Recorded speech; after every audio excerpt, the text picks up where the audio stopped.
1948. For Palestinians, that year is Al-Nakba, or the catastrophe.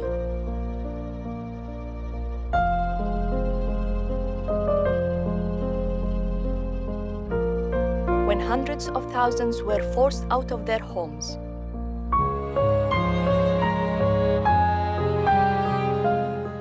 For Israelis, that year marks the creation of the State of Israel.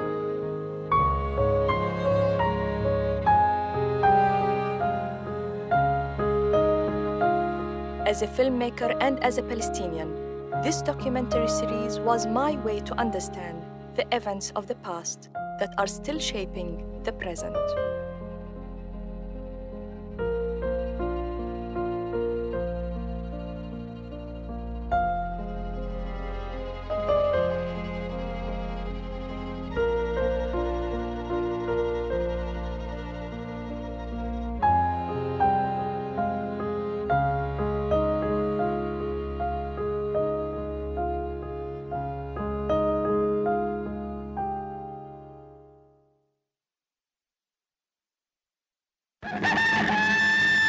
Here is the world's news in pictures, and this is Pathé Gazette screening it.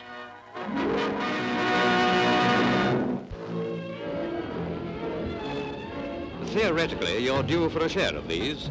They're real Jaffas being gathered in the groves of Palestine for shipment to Britain.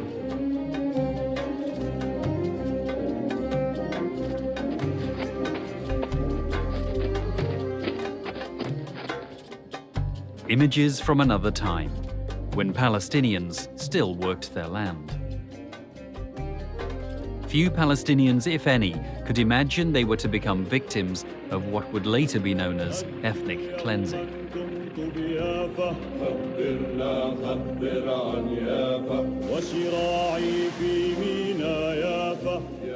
After 30 years of British rule, the question of Palestine was referred to the United Nations.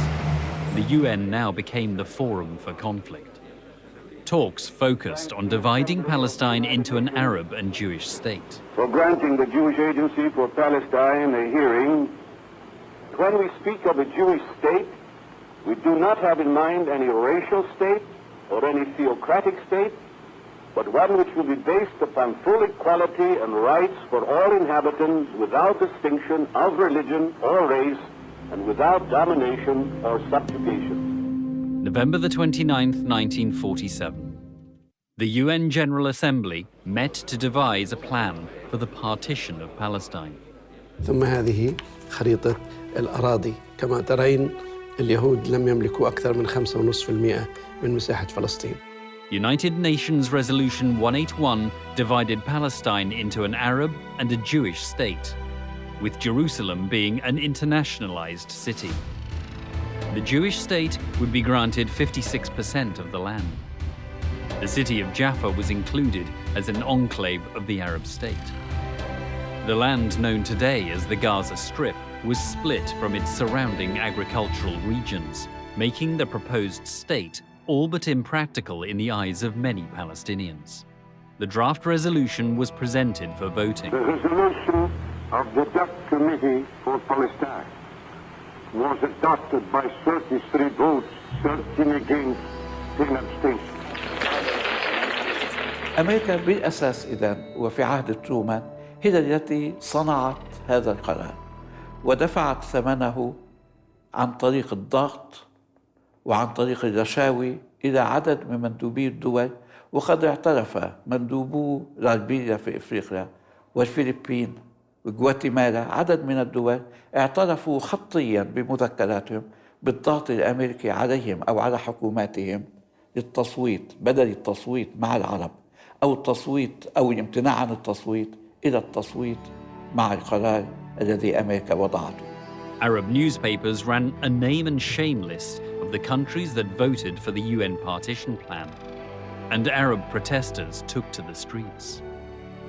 It was unthinkable in the United Nations or any other place in the world that a national liberation movement would share the land with the settler community by dividing it. What was important for the Zionists in the United Nations Partition Resolution was that it provided Israel with international legitimacy, but they didn't care for the borders, or they didn't stop them from thinking how to dispossess the Palestinians. أرادوا ترسيخ المبدأ وهو مبدأ الدولة اليهودية. حالما رسخ المبدأ وقبل دوليا هم تكفلوا بالتفاصيل، ولذلك برأيي الترانسفير هو مترتب عن فكرة الدولة اليهودية في مكان لا يوجد فيه أغلبية يهودية، وبالتالي لا مجال لللف والدوران حول هذا الموضوع. قلت دولة يهودية، قلت ترانسفير. Following the partition resolution, Britain announced it would end its mandate in Palestine on May the 14th, 1948. Outraged by the vote for partition, the Arab League decided to prepare the Palestinians for an armed resistance. Some 3,000 volunteers, some from across the Arab world, were sent for training in Syria. A figurehead for the struggle was the Grand Mufti of Jerusalem, Haj Amin al-Husseini. From his refuge in Lebanon, he felt confident the Palestinians, with help from the Arab countries, could prevail. حاج أمين الحسيني في 37 طلع من هون 11 سنة أو 10 سنين ما كان في فلسطين، ما كان يعرف الوضع. هون كان في كتير من الناس كانوا يشوفوا التمارين الصهيونية، كانوا يشوفوا كيف مسلحين، كانوا يشوفوا الكبوتات والمستوطنات تبعهم، كانوا يعرفوا إحنا شو بنسوي ضد هدول. Palestinians began to organize local committees for self-defense. By the end of 1947, groups of young men were traveling to Damascus, Beirut and Cairo to acquire weapons and receive military training. احنا لما صار الانجليز بدها تطلع وتسوي ما عندنا سلاح. رحت اعطاني ابوي مصاري ورحنا اشترينا باروده فيها يا ابني 3 رصاصات. باروده حقها 100 ليره فلسطيني فيها 3 رصاصات. شروا كم خلقة بارودي يطلعوا هالشباب يتدربوا عليهن. وصلنا لحد حماته قالوا لي جرب لشوف حظك بتقوس او لا، في عمود هناك مسكت الرصاص قوس اجت بالحديده. طلقه تطلع طلقه تظل معصمه في جواها، جيبوا قضيب على الحديد يصيروا يدقوا بها الفشك. طخوا كم رصاص وبلشت العام خلاص الفشك خلص الفشك منه. Early 1948. Despite the presence of the British, the Jewish agency, led by David Ben-Gurion, asserted increasing military and administrative influence in Palestine. Jewish paramilitary forces included the Haganah, the Irgun, and the Stern Gang. During the first half of 1948, their numbers swelled to as many as 40,000 men and women. On the other side, there were as few as 3,000 Palestinian irregulars. This was the remnants of the fighting force smashed by the British after the Arab Revolt in 1936. There were also an estimated 4,000 volunteers from the region, known as the Arab Liberation Army, led by an Arab nationalist called Fawzi al-Kawukashi. In terms of fighters, the Palestinians were outnumbered and outgunned.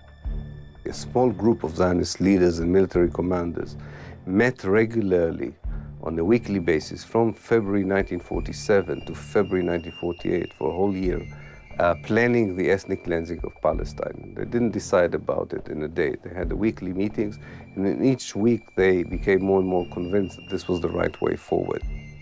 In the first week of 1948, hostilities picked up. There were 2 bomb attacks against Palestinian targets. The first, a car bomb, destroyed the old Ottoman government house in Jaffa. It killed 26 people. The second, the bombing of the Semiramis Hotel in Jerusalem, killed over 20. At Oxford University's Middle East Centre, we found an important document. It contained details of a meeting on January 6, 1948, between the British High Commissioner for Palestine and David Ben-Gurion. The High Commissioner inquired about reports that Haganah was responsible for the attack on the Semiramis Hotel. Ben-Gurion conceded this might be the case. And in a letter he sent 2 days later, Ben-Gurion confirmed Haganah's responsibility for the attack.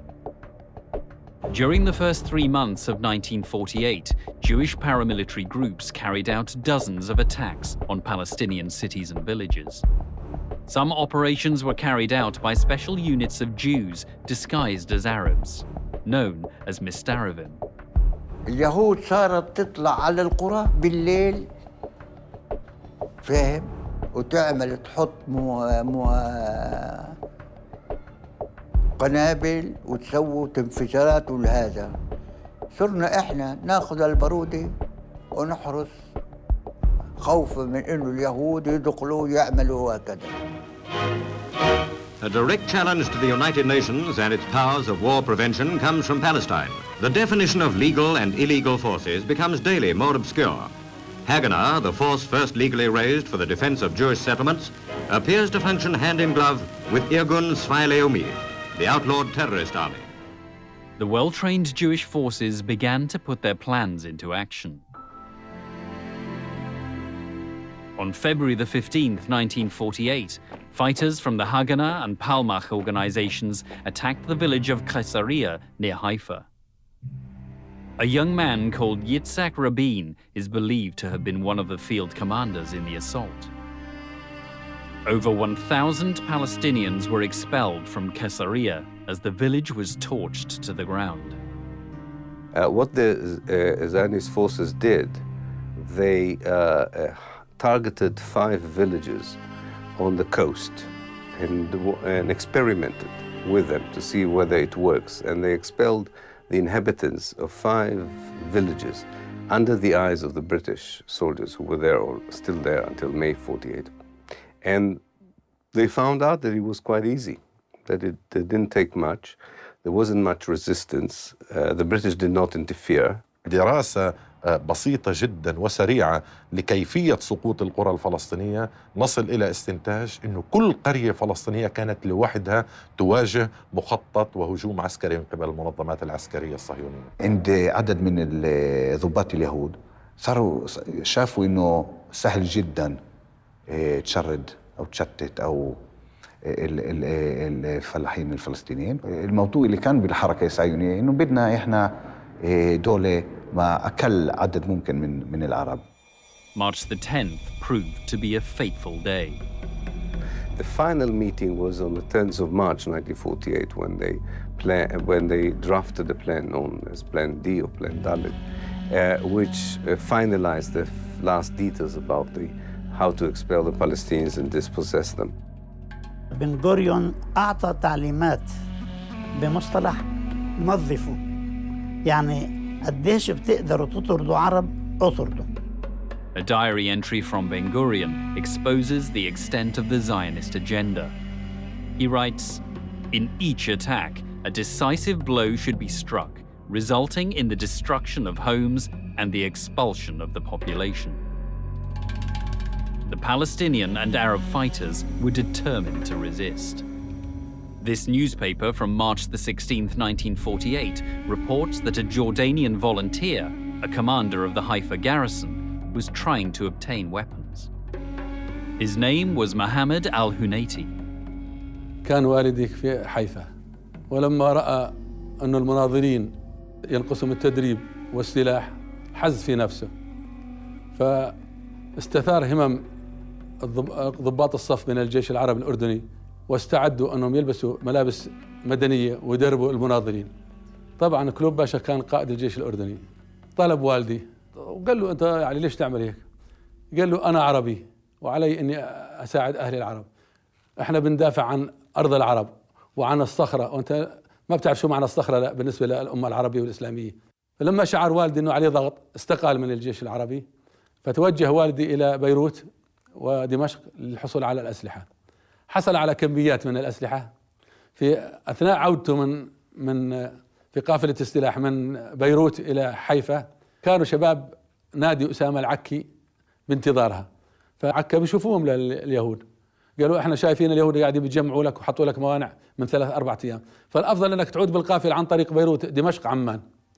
قال لهم أنا إذا بغيب عن حيفا يوميا بتسقط حيفا، ولذلك لازم أخترق الموانع هاي واللي الله كاتبه بصير. Al-Hunayti was killed in an ambush on the road to Haifa. He had fought for Palestine, and had paid the ultimate price. Abdul Qadir al-Husseini was the charismatic commander of Palestinian forces in the Jerusalem area. He traveled to Damascus to plead for arms. He returned empty-handed. On the 6th of April, he wrote a letter to the Arab League, holding it responsible for leaving the Palestinians defenseless and without arms. Eventually, al-Husseini had to sell his grandfather's land to buy weapons. On April the 8th, he rushed to the defense of Al-Kastal, a village overlooking the Tel Aviv-Jerusalem road. Here, Arab fighters faced heavily armed Jewish forces. Al-Husseini was an experienced commander, having fought against the British during the 1936 Arab Revolt.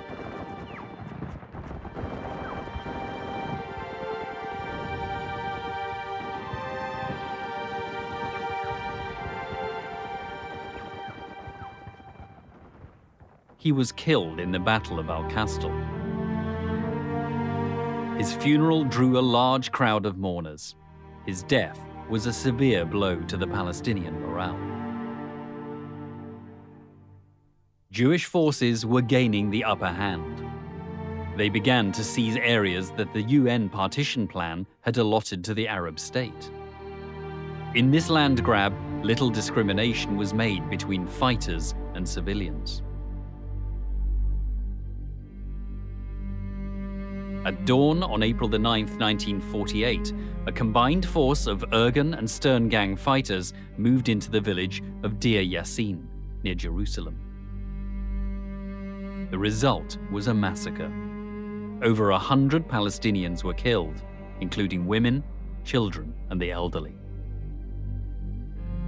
وحتى مذبحة دير ياسين كانت تبعد 2 أو 3 كيلومتر عن مكتب مدير البوليس البريطاني في القدس، وعندما أخبروه بأن هناك مذبحة تدور في دير ياسين لم يتحرك وقال هذا ليس من شأننا.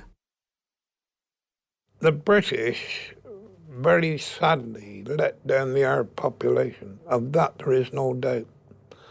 Because we were there, the Palestine police force, to police the country. ما أظن أنهم كانوا مبسوطين مع هذه النهاية. كانوا يشعروا بشكل of uselessness. بعد الشرطي الذي حكيته معهم قالوا لي في هذه الفترة قد نمشي في الشارع نرى الصراع بين يهودي وفلسطيني وإحنا زي ما كنش في المكان. British troops began their withdrawal a month before the date set for the end of the mandate.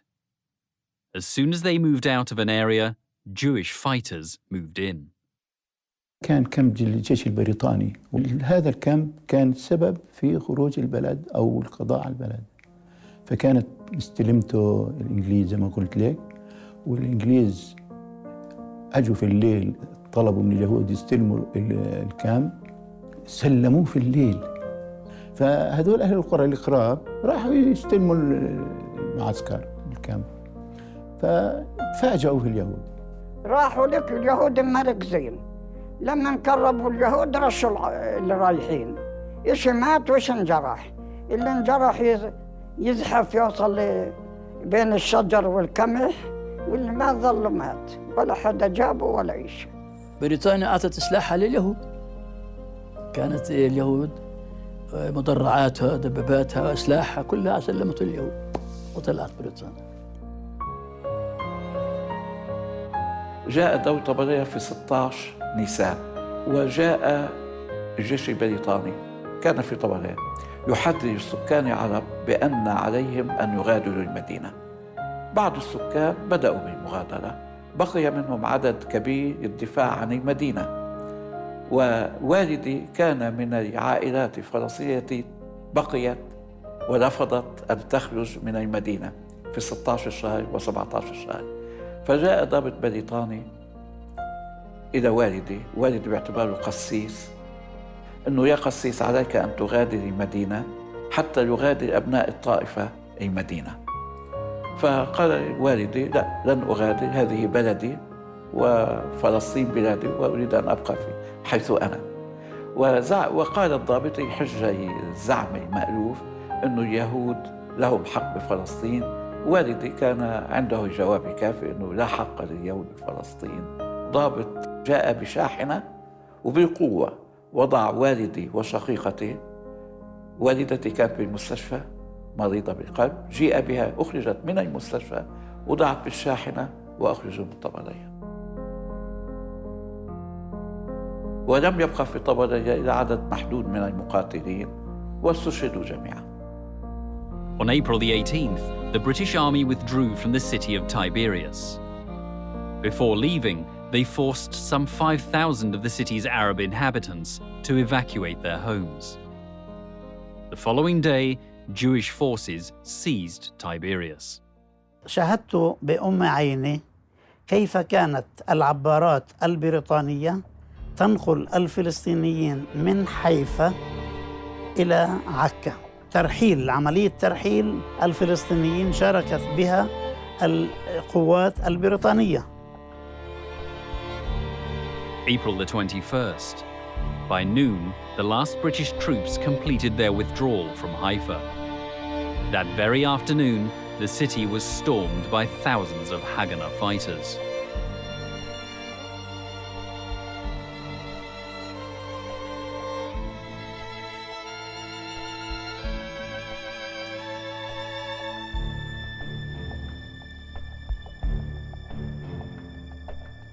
Some Palestinians and Arab volunteers stayed to defend their homes. After a 2-day street battle, 60 of them had been killed. The rest withdrew from the city. احنا ظلينا لما حيفا سقطت. لما سقطت حيفا كانوا إذا يعني الرئيسية سقطت، الراس سقط، واحنا شو بدنا نضل نسوي هان؟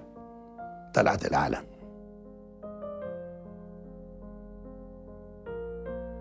From Haifa, heading north to Lebanon, came right past the trade school entrance gates. And it was a sad sight to see many poor Arabs, some with pickup trucks, cars, beds on the top, some on foot, never-ending stream of Arabs coming out of the city. The Jews to drive a lot of the Arabs out of Haifa. Very sad sight. We could have stopped all that. There was no doubt about that. We had the armor to do it.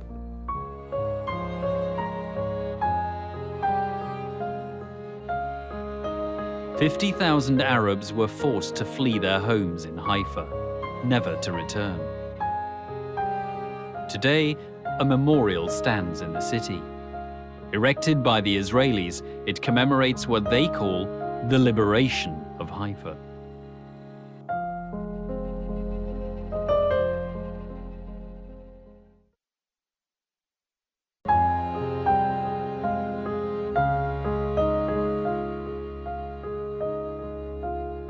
By late April 1948, the city of Haifa had fallen to Jewish forces.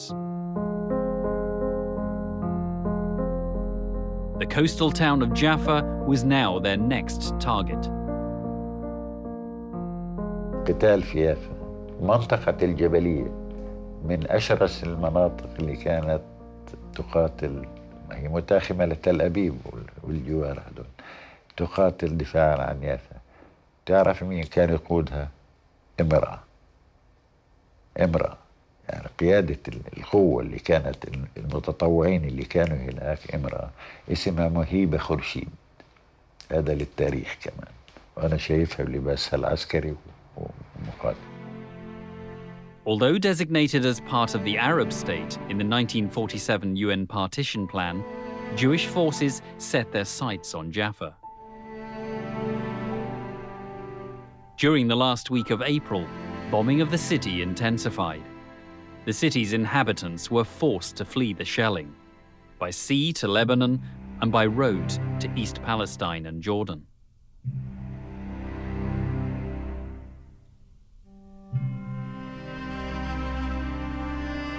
By May the 14th, 1948, the Haganah had taken control of Jaffa. 70,000 of its inhabitants had fled. The remaining males were transferred to central detention camps.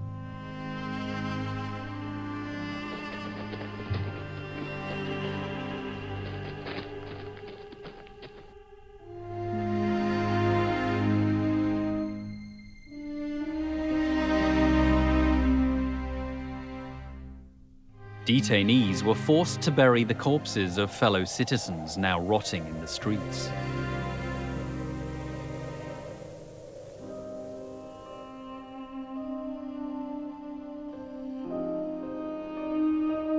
They were also forced to transport the contents of Arab homes ransacked by Jewish fighters.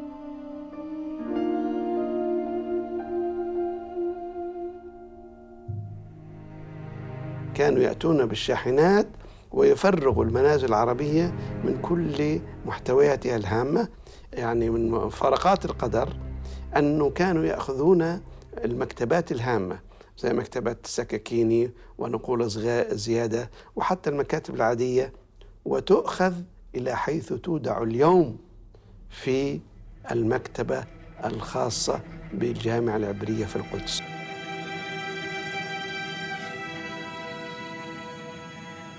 المنهج اللي اعتمدته المنظمات العسكرية الصهيونية في عملية التهجير. فالبصة كمثل تم حصارها وقصفها من 3 جهات وأبقيت المنطقة الشمالية مفتوحة. طبعا والشاطر يفهم المقصود إنه المنطقة الشمالية مفتوحة، شو بنقدر نوقع إحنا ضحايا بيكون منيح، نعمل ترويع وتخويف للسكان. وهذا اللي صار مع أهل البصة، إنه بنتيجة الحصار والقصف بالطائرات والمدفعية وعملية تهجير السكان صارت بالألف. اللي ما قدروا يهربوا تخبوا في كنيسة البصة، وبعد ما دخلت قوات الهجناء على البصة أخرجوا 4 وتم قتلهم، شباب وصبايا بجيل 14 وال15، والبقية قاموا في ترحيلهم. الهجرة تمت إلى لبنان لأنه تم قصف القرى والإغلاق عليها من 3 جهات. كذلك التهجير كان إلى سوريا من خلال محاصرة من 3 جهات والإبقاء على الجهة الشرقية الشمالية.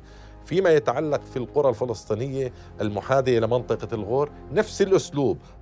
ومن هون تم خلق قضية اللاجئين من قبل المؤسسة العسكرية الإسرائيلية.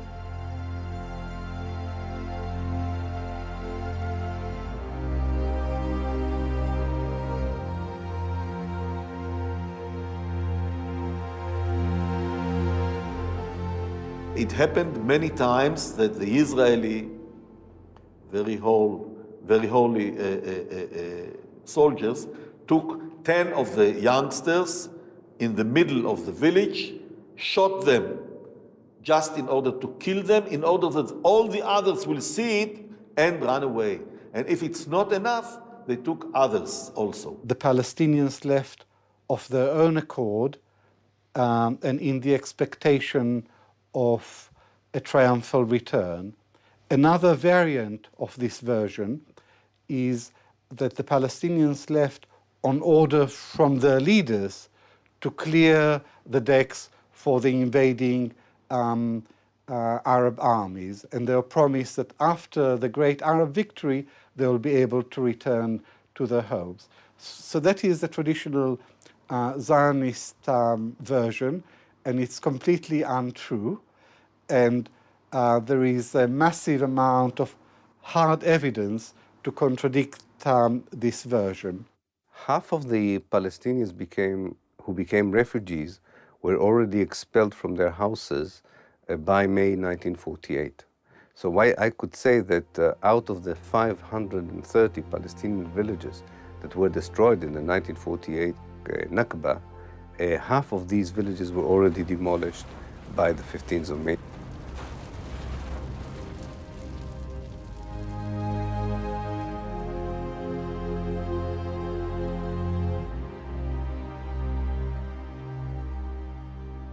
Ethnic cleansing is an ideology that wants to get rid of one ethnic group in its entirety from the place where it lives. The second stage of ethnic cleansing is to erase these people from the place's history. So it's also a cultural act of erasure, of wiping them out of history, out of memory.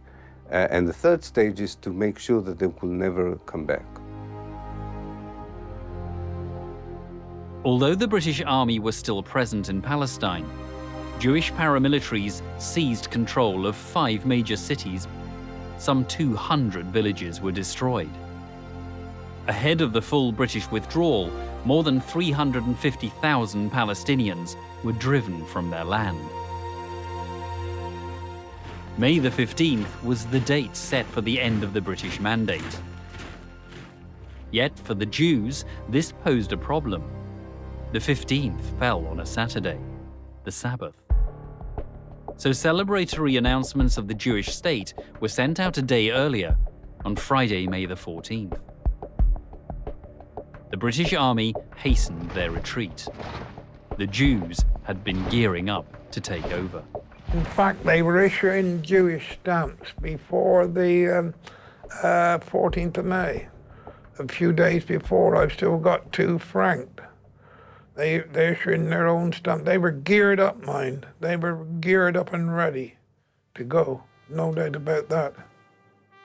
On May the 14th, 1948, in this grand Jerusalem home, the last British High Commissioner of Palestine, Alan Cunningham, signed a document terminating the British Mandate. Over 3 decades, the British presence had helped pave the way for the realization of the Zionist dream.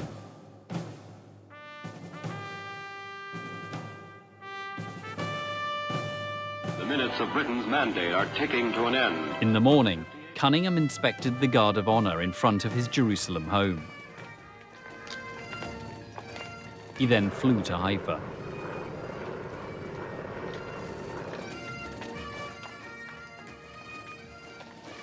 From Haifa, he sailed to Cyprus, and the British flag was lowered. From the time the British occupied Palestine in 1917 to when they left in 1948, the number of Jews is estimated to have multiplied 10 times to 500,000. Meanwhile, as the British bid farewell to Palestine, Ben-Gurion arrived in Tel Aviv to ceremoniously declare the independence of the State of Israel. אנו הטבעית וההיסטורית, על יסוד החלטת עצרת האומות המאוחדות, אנו מכריזים בזאת על הקמת מדינה יהודית בארץ ישראל.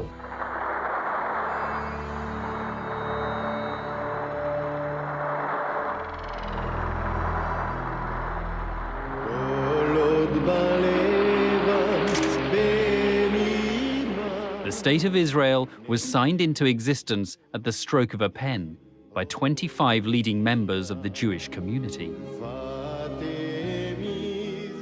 Behind Ben-Gurion hung a portrait of Theodor Herzl, author of the book The Jewish State, published back in 1896.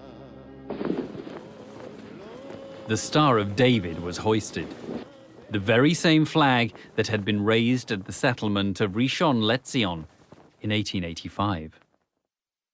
Since Zionism is a dynamic movement, they knew that there was no finality about the borders then. They knew that opportunities would arise in due course to take the rest of it, and they did in 1967. That was the thinking behind the Zionist movement. Gradual, the building of a Jewish state, and then the gradual expansion of the borders of the Jewish state. Israel, they have named their state, and the new citizens of Israel cheer the men who have signed the Jewish Declaration of Independence. They leave the hall, Ben-Gurion first. Then Goldie Meyerson, woman member of the new Council of State, and Foreign Minister Moshe Sheftok. Chaim Weizmann becomes Israel's first president. Minutes after the Tel Aviv ceremony, the United States amended a document on what they had previously referred to as a new Jewish state. The new wording now read, the State of Israel. It was signed by President Harry Truman and then announced by the US representative to the United Nations. The United States recognizes the provisional government as the de facto authority of the new State of Israel. A new state was born on the foundations of the British Mandate. الذي حصلوا عليه أنهم ورثوا نظام الدولة الإنجليزي. عندما أعلنوا الاستقلال لم يهدموا البنى القائمة، أخذوها كما هي. يعني في واقعية وبراغماتية رهيبة عند القيادة الصهيونية الأولى بقيادة بن-غوريون. يعني بنيت الدولة تؤخذ من الانتداب من الجيش للأمن لا كما هي، ثم يبدأون بصهيونتها. عندما تم الإعلان عن إقامة الدولة العبرية في تل أبيب مباشرة كانت المؤسسات تعمل في القدس الغربية، سواء كانت عن طريق البنوك أو مؤسسات الطابو أو مؤسسات السياسية أو المؤسسات البلدية. لو كان شخص يهودي يعيش في تل أبيب في يوم 15/5 أي ثاني يوم بعد ما أعلن الدولة، أذهب إلى مكتبي إذا كنت أشتغل في دائرة الصحة وأجد كل السجلات موجودة وكل الأعمال موجودة، ومكتبي كما هو ناقصا شيئا واحدا فقط، وهو أن زميلي الفلسطيني قد هجرناه وطردناه من وطنه. ولذلك استلموا دولة كاملة. ولذلك أنا بقول إنهم استلموا إسرائيل instant state، دولة جاهزة ناقصا أهلها الطبيعيين. The British had not allowed forces from neighboring Arab countries to enter Palestine until after their departure. By May the 15th, with the last British troops gone, Arab armies entered the country from the borders of Lebanon, Egypt, and what was then called Transjordan. Their declared objective: to liberate Palestine. That day, the New York Times ran the headline, "Jews in grave danger in all Muslim lands." I've come back to the United States to tell Jews in the United States how the state of Israel has been formed. The Jews are holding their ground in the country in spite of the fact that they have been outnumbered by the Arabs, and the Arabs have come much better equipped with heavy arms than the Jews have in their possession. The reason is a simple one. Jews who are fighting in Palestine, the state of Israel, are fighting for the only thing that they have in their possession. It means life or death to them. The Jewish forces in 1947-48, they were far stronger, even far more numerous, actually, than the combined Arab armies. They were a highly prepared, highly dedicated, well-armed fighting force, which was superior to all the Arab armies combined, except perhaps one army, which they didn't really take on, and they made a deal with, really. I'm talking about the Jordanian army. في الحقيقة الجيوش العربية السبعة التي دخلت في فلسطين في البداية لم تكن يزيد مجموع أعدادها عن 24,000 جندي، وهذه مأساة أن كل الجيوش العربية التي شاركت لم تكن لتصل إلا لثلث أعداد اليهود العسكريين المدربين المستعدين للقتال. الجيوش العربية لم تكن معدة، لم تكن مستعدة، لم تكن منظمة، لم يكن هنالك القيادة الموحدة بقيادة الملك عبد الله، كانت تعمل في جانب والآخرين يعملوا بجانب آخر. الجيش العراقي يتلقى تعليماته من بغداد. It was in fact one of the most bitterly divided, disorganized and ramshackle coalitions in the history of modern warfare. الحركات الصهيونية في المنظمة الصهيونية تلك الفترة كانت تملك قرارها، العرب لم يكن يملك قرارها. الحركة الصهيونية في تلك الفترة كان عندها أسلحة متطورة جدا وعندها مصانع سلاح في فلسطين، نحن لم يكن لدينا شيء من هذا. الحركة الصهيونية والمنظمة الصهيونية في تلك الفترة كان عندها امتداد عالمي، كانت أمريكا تقف إلى جوار، كان حتى السوفيت يقف إلى جوارها، وما كانت بريطانيا وكل العالم، نحن لم يكن يقف إلى جوارنا. يعني بكل المقاييس كانت المعركة تسير في صالح المنظمة الصهيونية. 2 days after the Arab armies entered Palestine, the Israeli forces drew their focus on Acre.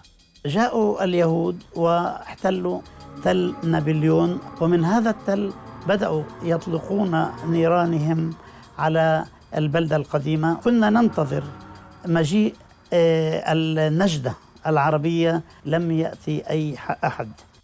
Acre fell, and 10,000 of its inhabitants were expelled. إجا عنا يوم من الأيام مجيد بيك أرسلان، قالوا له يا بيك يا باشا صفت سقطت وعكا سقفت، وإحنا قعدنا بالنص هون، وإحنا ما في عنا سلاح ولا شيء. شو بقولنا؟ قال ما كنت متأمل من أهالي ترشيعة أسمع الكلام هذا، والله عندما تسقط بيروت تسقط ترشيحة. راح ولا هو بعث لنا أنت تانك رايفل، هذول 2 مدفعية من أيام 6 مدورين معهم كل واحد رصاصة. قال هذا بخسيس من الدولة اللبنانية وهذا بدنا حقه. فهم؟ ظلوا على الشارع، أخذتهم اليهود. في بيجوا عراقي لعنا، فهم؟ ضابط اسمه جاسم قال له يا ابو سامي بتعرف شو بيقولوا بالعراق اليوم؟ قال له شو؟ قال له لما بيقولوا دخلنا ترشيحه بيهللوا بكبروا، لما دخلنا عكا بيهللوا بكبروا، لما بفلان اكلنا بكبروا. بيعرفوش احنا ما احتلناش ولا مستعمره. انا راي على العراق، ان كان بدهم يقاتلوا والله جاي اقاتل، كان بدهم يقاتلوا في عندنا اكل بناكل هناك. احنا قانون الدول العربيه عمي، ما طلعنا احنا. شوي ولا جاي من عبد الإله قالوا لهم محل ما بكيتوا ترجعوا. رجعوا صاروا مثل والله يعني كيف من هالتراب ويعرفوا عروسهم. الجيش العراقي خياني خياني خياني خياني. أنا مضيت معظم الوقت مع الجبهة الأردنية، كنت أطل على الجبهة العراقية ورحت على الجبهة المصرية. بيقدرش الواحد يقول عنهم شيء، وبالعكس ناس حماسهم قوي وعملهم قوي، لكن للأسف وعدائهم للعدو حقيقي، وعدائهم لقيادتهم الإنجليزية على مستوى كتيبة وسرية، وهذا كمان خصوصا الجيش الأردني كبيرة. The Jordanian army was commanded by the Englishman Sir John Glubb, known as Glubb Pasha. Over 40 other British officers also served in the army and held great influence. Under British advice, King Abdullah of Transjordan agreed to a secret deal with the Jewish leaders to avoid clashes between the Jordanian army and the Jewish fighters, in return for the West Bank and East Jerusalem. Such token resistance was the reason Glubb later called the 1948 war the Phony War. Glubb is a very complex character. He was not the simple-minded soldier that he pretended to be, but he was a highly sophisticated politician who imposed on the Arabs Britain's partition plan. The meeting was between Ernest Bevin, the Labour government's foreign secretary, and Tawfiq Abul Hoda, the Jordanian prime minister, who was accompanied by Glubb Pasha, who also acted as an interpreter. Bevin asked Abul Hoda, "What do you plan to do?" And Abul Hoda said, "We plan to send the Arab Legion to protect and keep the Arab part of Palestine." And Bevin said, "That seems the sensible thing to do, but do not go and invade the Jewish part." 2nd of May, they met for the last time, British officers in the Arab Legion, to find a solution for Jerusalem, but it didn't work. But what else happened in that meeting is that they brought maps which showed where the Jordanian Legion would stop and would not enter the Jewish state. And where the Jordanian Legion stopped is today the border of the West Bank. That's how the West Bank was actually created. هذا الكلام التزم فيه حرفيا جلوب باشا، بمعنى خرج من اللد والرملة. On July the 10th, the Jordanian forces pulled out of Lod and Ramla. Clear of Jordanian forces, the two cities were bombed by what was now the Israeli Air Force. The Israeli army then moved in, commanded by Colonel Moshe Dayan. In Lod alone, over 100 Palestinians were massacred inside the Dahmash Mosque. More than 50,000 Palestinians were expelled from the two cities. Walking without provisions in the summer heat, many died of exhaustion in what has since become known as the Lidda Death March. Despite the presence of the Arab forces in Palestine, atrocities were still committed, yet few are well documented. Israeli historian Theodore Katz submitted a thesis claiming the Israelis had committed a massacre in the coastal village of Tantura.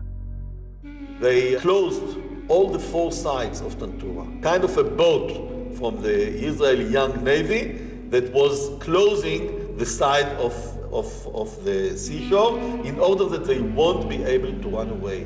What I heard from one of the Jews I interviewed, a soldier in the 2nd company, he was moving with his pistol of 9mm on the shore among the men, asking them, where is your rifle? Those who said that my rifle is somewhere next to my house was taken like this with a rope to his house by 2 or 4 people. And the text was then, the rifle came out and the one did not. And those who answered there on the beach, I have no rifle, were directly shot in their head. Now, this is not a Palestinian story. This is a Palestinian of a Jew that was a lawyer in the state of Israel many years. The Palestinian men of Tantura were taken to the cemetery. And there they were told, they were put in lines and they were told to begin digging. And whenever a line finished digging, they were shot and fell down inside. There was no worry on the Zionist leadership side that the soldiers will not understand what is expected of them, because they already dehumanized the Palestinians in their thinking and perception long before the operations themselves began. The State of Israel was formed through blood and fire. Yet this was neither the start nor the end of suffering for the Palestinians.